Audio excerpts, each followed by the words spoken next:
Hi, everyone. My name is Cody Simmons, and I'm the CEO of DermaSensor. We're commercializing the world's first point-and-click skin cancer tool to solve skin cancer through early detection. Oh, there we go. The main problem with skin cancer is that there's so much of it. 5.5 million skin cancers diagnosed every year in the US, and melanoma is expected to be the second most common cancer by 2040. Also, skin cancer is the #1 cancer killer of young women. Fortunately, while there's a lot of skin cancer, 99% of it is curable if detected early. Unfortunately, many skin cancers are detected late due to a combination of poor access to dermatologists, as well as low cancer detection sensitivity by PCPs. So our goal has been to develop a non-invasive tool that's low cost, easy to use, and high performance for the US's 500,000 primary care providers, so that they can assess lesions much more like our 10,000 dermatologists. After a decade of product and clinical development efforts, 6 months ago, we started a commercial pilot in Australia, marking DermaSensor's use there as the world's first use of a point-and-click skin cancer tool. I'm also excited to announce here today that we received FDA Breakthrough Device Designation. We're honored by this formal FDA recognition of the major impact our product is expected to have in patient care. And receiving breakthrough coupled with the new CMS MCIT program could provide for game-changing new commercial opportunities for us. Our device equips frontline providers with a non-invasive handheld tool to more effectively assess skin cancer. In a sense, we're putting the eyes of dermatologists in the hands of all clinicians so that they can catch more skin cancer and decrease unnecessary referrals and biopsies. And the whole device use process, from capturing the data to receiving the assessment, takes about 25 seconds. Not only is this data capture process much faster and more consistent than using photography for telemedicine as an example, but we also give an immediate point-of-care result instead of receiving an assessment days later. Coupled with that high product efficiency and utility, our pricing of $10 per patient is a fraction of the cost of a telemedicine visit, negates any need for using new software or any IT integrations. The specific technology behind the device is a type of optical spectroscopy called elastic scattering spectroscopy, or ESS, which we have protected with 3 issued patent families, 2 of which are licensed from Boston University, where the technology was invented. The technology uses light to analyze the cellular and subcellular pathology changes to distinguish malignant tissue from benign. So it's capturing and processing data from below the skin surface, similar to an optical non-invasive biopsy. There are over 20 published studies using ESS to assess malignant tissue, and they've repeatedly shown how ESS captures clear spectral signatures for effective differentiation of malignant and benign tissue.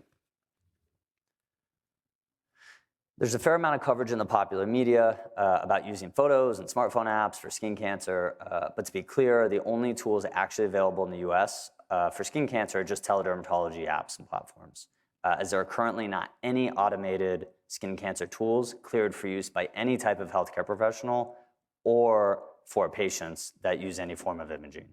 The only AI skin cancer imaging system ever cleared by the FDA was the large one you're looking at here, called Melifine, that was approved by dermatologists, approved for dermatologist use, but was discontinued shortly after launch due to its poor performance and its high price tag of $120,000.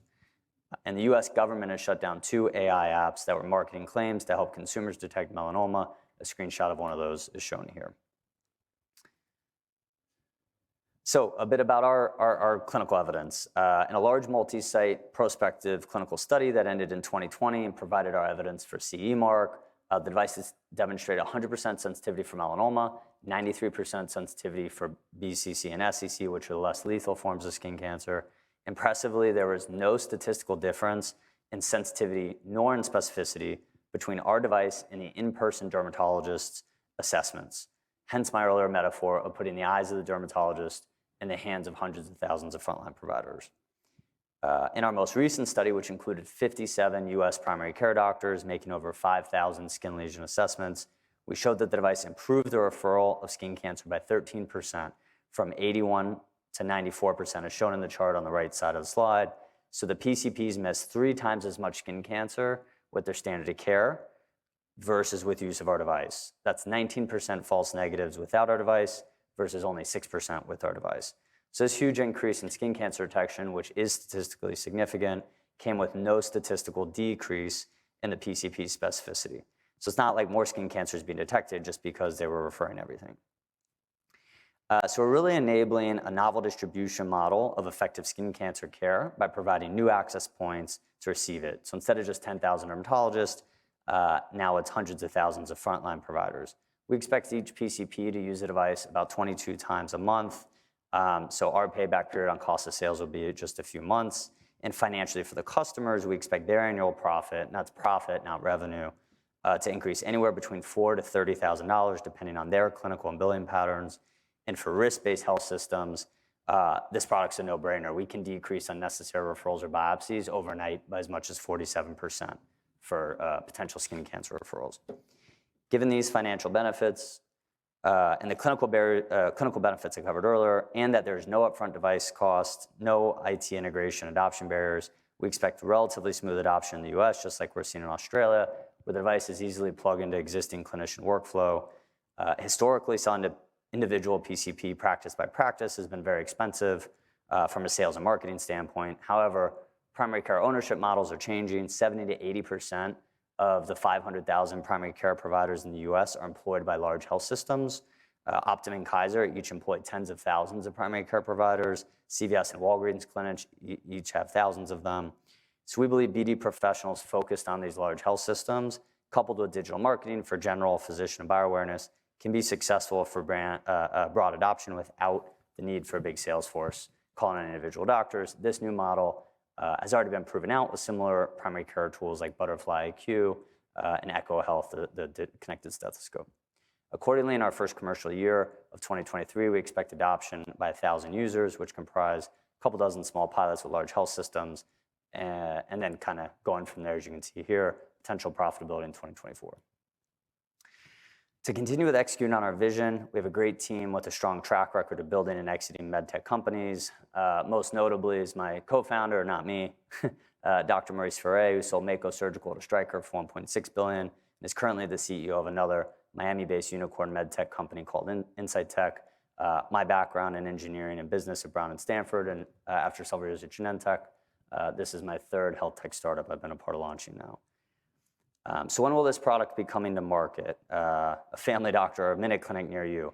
Following our long product miniaturization process and clin dev work over the last decade, we closed an $11.5 million Series A year ago.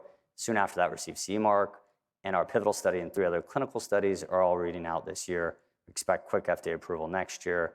So we're currently raising a $6 to $8 million bridge to accelerate commercial pilots abroad and our US ramp up. We already have a term sheet from insiders, which includes participation from a new fund for a total of $6 million. So we could take on $2 million more from another new investor.